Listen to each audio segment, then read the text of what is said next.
오늘 주님께서 주신 말씀은 이사야서 26장 1절로 7절까지의 말씀입니다. 다 같이 한 목소리로 봉독하시겠습니다. 그날에 유다 땅에서 이 노래를 부르리라. 우리에게 견고한 성읍이 있으며 여호와께서 구원을 성벽과 외벽으로 삼으시리로다. 너희는 문들을 열고 신의를 지키는 의로운 나라가 들어오게 할지어다. 주께서 심지가 견고한 자를 평강하고 평강하도록 지키시리니 이는 그가 주를 신뢰함이니이다. 너희는 여호와를 영원히 신뢰하라. 주 여호와는 영원한 반석이심이로다. 높은 데에 거주하는 자를 낮추시며 솟은 성을 헐어 땅에 엎드리시되 진토에 미치게 하셨도다. 발이 그것을 밟으리니 곧 빈궁한 자의 발과 곰핍한 자의 걸음이리로다. 의인의 길은 정직하며 정직하신 주께서 의인의 첩경을 평탄하게 하시도다. 아멘. 다 같이 기도드리시겠습니다. 하나님 아버지 감사합니다. 주의 음성을 듣고자 저희가 새벽 제단 앞에 모였습니다. 우리 마음의 기도와 우리 마음의 묵상이 주님께 연락되기를 원합니다. 감사드리며 예수 그리스도 이름으로 기도드렸습니다. 아멘. 오늘 이사야서 26장 1절의 말씀은 이렇게 시작하고 있습니다. 그날에 유다 땅에서 이 노래를 부르리라. 세상에 하나님의 징계가 임하고 모든 성이 무너진 그 폐허 위에서 유다 땅에서 한 노래가 있다는 거죠. 우리에게 견고한 성읍이 있으며 여호와께서 구원을 성벽과 외벽으로 삼으시리로다. 모든 것, 내가 나를 지키겠다고 그렇게 쌓아뒀던 것이 다 무너진 그 자리에서 그 남은 자들의 고백이 있는데 그것은 우리에게 견고한 성읍이 있습니다. 이러한 고백입니다.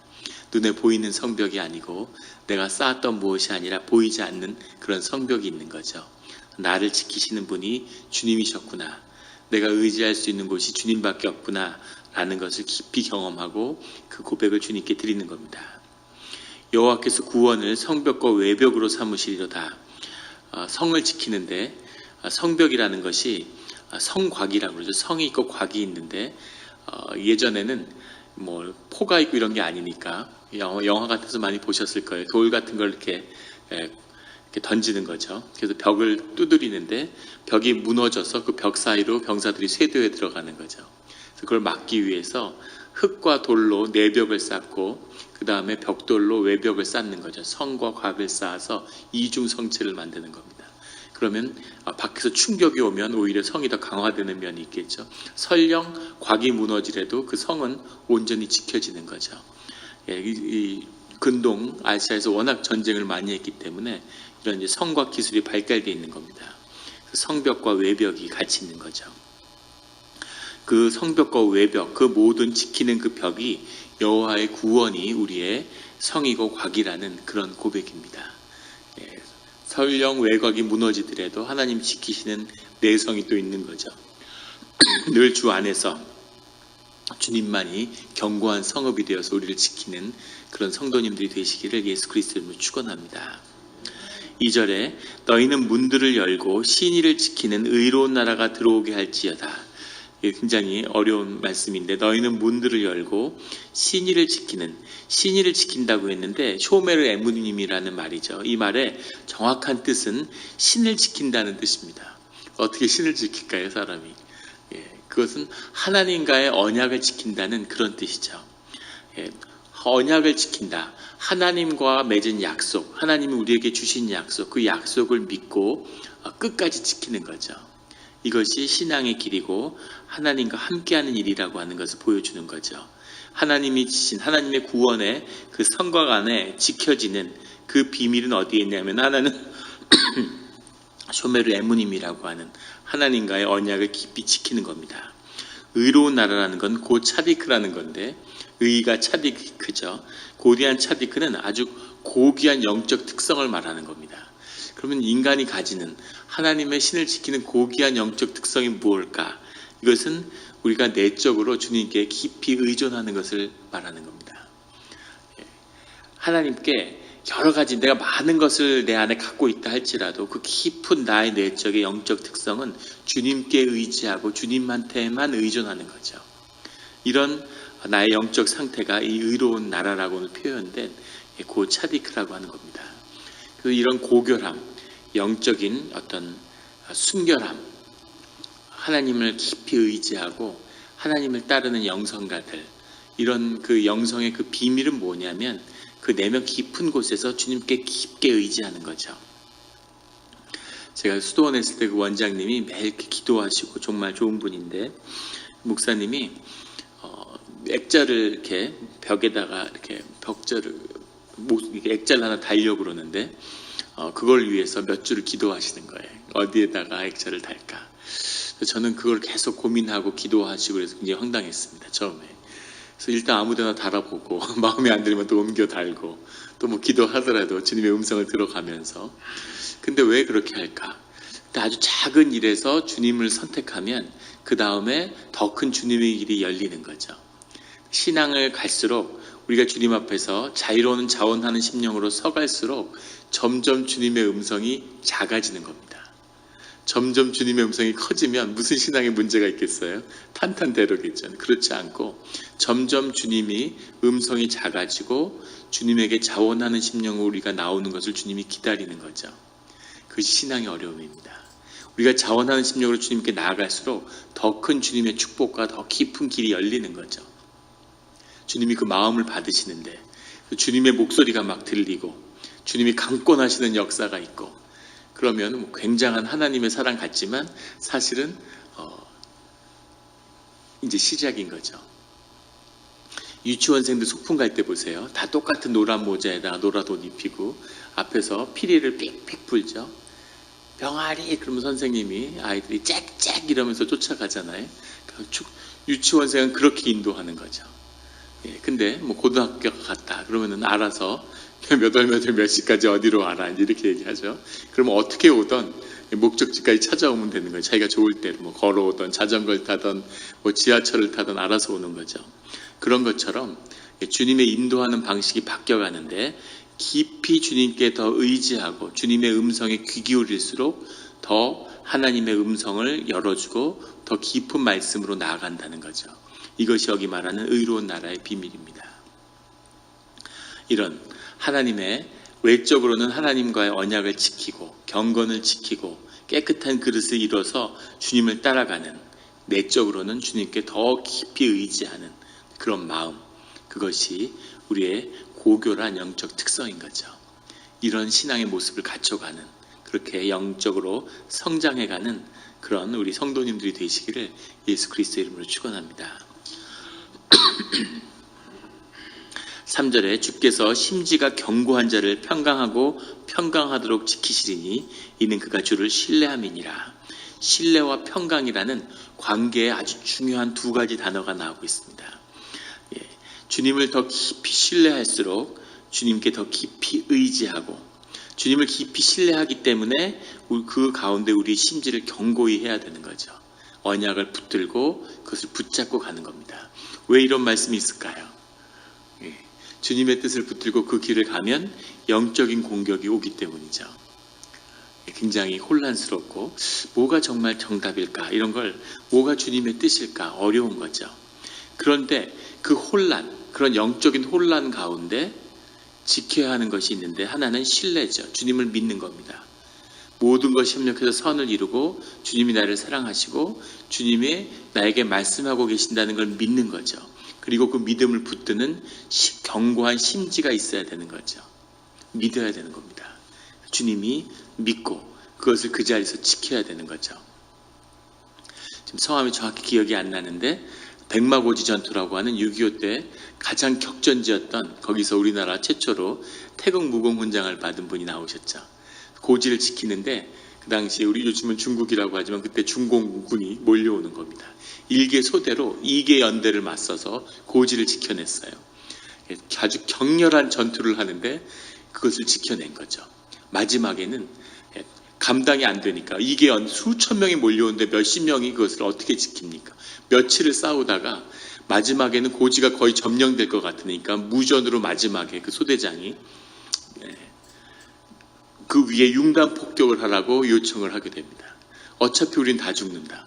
점령당하고 저기 코앞에 있는데 어차피 죽는데 이 위에 병력이 집결되어 있으니까 폭격을 하라고 그렇게 요청을 해서 그 위에 유엔군이 폭격을 했기 때문에 중공군이 전멸했죠. 놀랍게도 소대원의 대부분이 살아남았어요. 그 진지 안에 들어가 있으니까. 그래서 고지를 지켜냈죠. 소대장이 그 벽을 지키는데 신뢰가 있는 거죠. 견고한 심지가 있는 거죠. 자기에게 맡겨진 이게 가장 중요한 소명이기 때문에 이걸 지켜내겠다고 하는 그런 굳은 의지와 그걸 갖고 지키는 거죠. 근데 전쟁에서 소대장이 깊이 앉아서 묵상을 하면서 이 고지를 굳이 지킬 필요가 있을까? 전쟁에서의 의미가 뭘까? 병사들의 이게 중요할까? 이걸 막아낼 수 있을까? 이런 걸 깊이 고민하면서 자기가 판단해서 그냥 후퇴하고 아마 이런 전쟁을 한번 생각해 보십시오. 영적인 전쟁인데 전쟁이 되지가 않겠죠. 맡겨진 일 가운데 신의를 지키는 믿음으로 그것을 맡은 일을 완수하는 그 가운데 평강하고 평강하도록 주님이 지키신다는 거죠. 재밌죠? 마음을 견고하게 심지를 견고하게 하면 주님이 그 마음을 평강하고 평강하게 지키신다는 겁니다. 그 마음이 흔들리면 점점 더 흔들리는 그 비밀이 주를 신뢰함에 있다고 주님은 오늘 말씀하고 계십니다. 늘 주를 신뢰함으로 견고한 심지를 갖고 주님의 평강을 누리는 성도님들이 되시기를 예수 그리스도의 이름으로 축원합니다. 4절에 너희는 여호와를 영원히 신뢰하라. 주 여호와는 영원한 반석이심이로다. 여호와를 영원히 신뢰하고 어떤 일이 있어도 여호와를 신뢰하라는 거죠. 이 말씀을 당시의 유대인들이 받기가 얼마나 어려웠겠습니까? 주님의 성전이 있는데 예루살렘은 절대 망하지 않는다고 믿었는데 예루살렘이 무너지고 성전이 다 무너진 거죠. 노예로 끌려가고 갖은 그런 학대를 경험하고 그 어려움 속에서도 살아남은 자들, 남은 자들이 다시 하나님을 붙드는 거죠. 이것이 신앙의 비밀입니다. 이 내적인, 이 깊은 의로운 나라가 우리의 심령 가운데 이루어지는 그 비밀을 경험하지 않는 사람은 신뢰를, 주님의 믿음을 지킬 수 없는 것이죠. 그런 상황에서도 주님을 끝까지 믿어드렸던 분들이 남은 자가 돼서 다시 주님의 역사를 일으켜 세우는 거죠. 주님이 그것을 기다리고 계시는 겁니다. 주 여호와는 영원한 반석이심이로다 하는 고백을 하는 거죠. 영원한 반석이라는 의미는 피난처가 되신다는 뜻이 들어있습니다. 그리고 요새가 된다는 뜻도 들어있죠.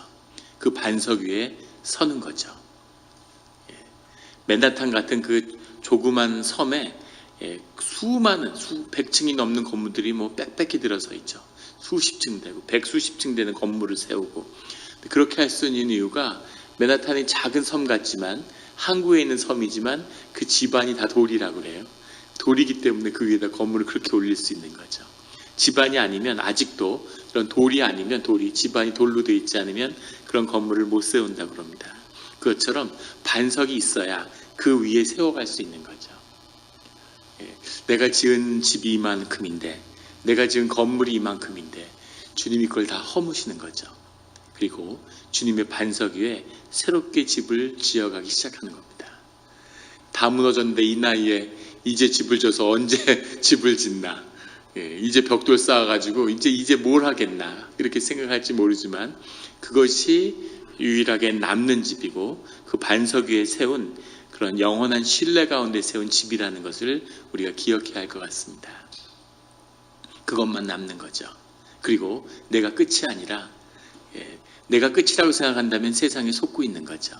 자녀들이 있고 주님의 위협이 계속 이어지고 있다는 것을 우리가 기억한다면 이 반석 위에 주님의 집을 짓는 이것이 나의 요새가 되는 그런 우리 성도님들이 되시기를 예수 그리스도의 이름으로 축원합니다.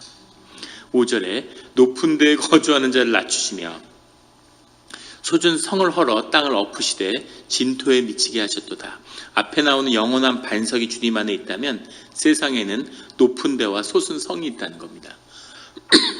세상에 공중 권세 잡은 자들도 사람을 세우고 축복을 하고 기름을 부어요. 그래서 세상의 아이콘으로 세웁니다. 그런 것이 없다면 누가 세상을 쫓겠어요? 세상을 쫓는 자들 가운데서도 로또에 당첨되고 영웅이 되고 자신이 하지 않는, 심지 않는 열매를 거두는 자들이 있습니다. 그것이 높은 성이고 높은 소순성이 되는 거죠. 그걸 보고 그걸 사람들이 흠모하는데, 이것의 특징은 순간적이고 한때의 일이라는 거죠. 한때, 두때, 반때로 망하는 악한 역사의 한 부분일 뿐이라는 겁니다. 때가 되면 허물어지고 진토가 된다는 거죠. 사상누각, 모래 위에 써온 상처럼 멋있어 보이고 근사해 보이지만 한순간에 무너지는 그런 덧없는 것이 세상에 속한 것이라고 하는 것을 기억하라고 주님은 말씀하고 계십니다. 그런 불확실성의 시대에 주님을 믿고 주님의 영원성을 믿는 거죠. 지금도 마찬가지죠. 세상이 너무 불확실하고 지금 많은 역사의 순간순간이 그래 왔지만 지금 이 순간에 선 우리 앞으로 어떤 세상을 살아가게 될까 상상할 수 없는 화폐 타락의 시대라고 그러죠. 중앙은행들이 권위를 잃고 돈이 이 브레튼 우주라고 하는 우리 냉전 이후에 이태전 이후의 세계 질서가 근본부터 흔들리는 그런 시대를 맞고 있습니다. 돈이 아무 권위가 없는 2009년에 세계에 그 전에 있던 돈의 4배가 풀려 있다고 그러죠.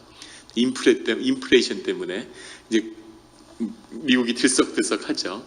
그래서 지금 끝까지 왔기 때문에 올해 금리를 미국이 뭐 계속 매달 인상할 거다, 뭐 4번 인상할 거다, 뭐 설이 많은데 미국이 금리를 움직이면 세계가 다 움직이겠죠. 또 어떤 세상이 될까? 지금 영국 런던에 렉싱턴이라는 지역, 한국의 서울의 강남 같은 곳이죠. 거기에 방 3개짜리 집, 아주 형편없는 집도 평균 300억이 넘는 가격을 갖고 있다고 그래요. 한국 돈으로 3천만 불인 거죠. 한국 강남의 아파트가 뭐 50억, 100억에 분양이 돼서 가격이 뭐 버블이다 아니다 논란이 많은데, 한 경제 전문가가 그 나라의 소득과 소득 수준과 부동산 지표를 연동해 가지고 이렇게 분석을 하는데, 한국의 서울의 부동산이 세계에서 가장 주요 도시 중에 저평가되어 있다는 거죠. 한 4분의 1 정도밖에 가격이 안 된다, 이렇게 분석을 하도 유동성 대비. 지금 50억 하는 아파트가 200억을 해도 이상할 게 없다는 거죠. 완전히 화폐가 무너진, 그 바이마르 시대 때 독일에 형제가 있는데 한 명은 계속 술을 먹고 동생은 열심히 저축을 했는데 나중에 형이 술병을 파니까 동생이 모은 돈보다 더 많더라는 거죠. 그런 화폐 타락의 시대, 아무도 가보지 않은 슈퍼 인플레이션 시대에 들어가고 있는 거죠. 열심히 돈을 벌고 저축해서 사는 삶이 무슨 의미가 있을까? 화폐, 아무리 상품을 팔아서 돈을 열심히 모으는 사람도 서비스를 파는 사람을 못 당하는 거죠. 서비스를 판다는 거는 뭐 의료도 서비스고 법률도 서비스죠. 그 서비스를 파는 사람도 아무리 그 속에서 날고 기어도 돈을 팔고 사는 사람을 못 당한다는 거죠. 왜냐하면 화폐 경제의 규모가 상품 경제의 100배가 넘는답니다. 돈을 주고받고 돈을 쌓는 거죠. 그런 완벽한, 전혀 가보지 않은 완전한 혼란의 시대를 우리가 가고 있습니다. 어떤 시대를 살게 될까요? 상상할 수 없는 그런 시대 앞에 서 있는데, 거기서 우리가 주님을, 그 모든 것이 변하는 불확실성 속에서 영원한 실제를 붙든다는 거죠. 유대인들은 어땠을까요? 모든 것이 다 무너지고 자신의 신념과 경험과 가치가 다 무너지고 노예로 끌려가서 맨발로 밧줄에 묶여서 바벨론으로 끌려갈 때는 어떤 마음이었을까요? 살아나기만 하면, 가족을 건수하는 게 아니라 나만 살아남으면, 아마 이런 마음이었겠죠. 그렇게 가는 중에서 하나님을 부르짖고 자비를 부르짖으면서 끌려갔겠죠.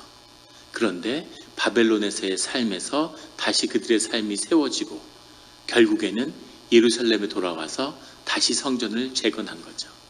지금까지도 유대인들이 세상을 다 움직이고 지배하고 있습니다.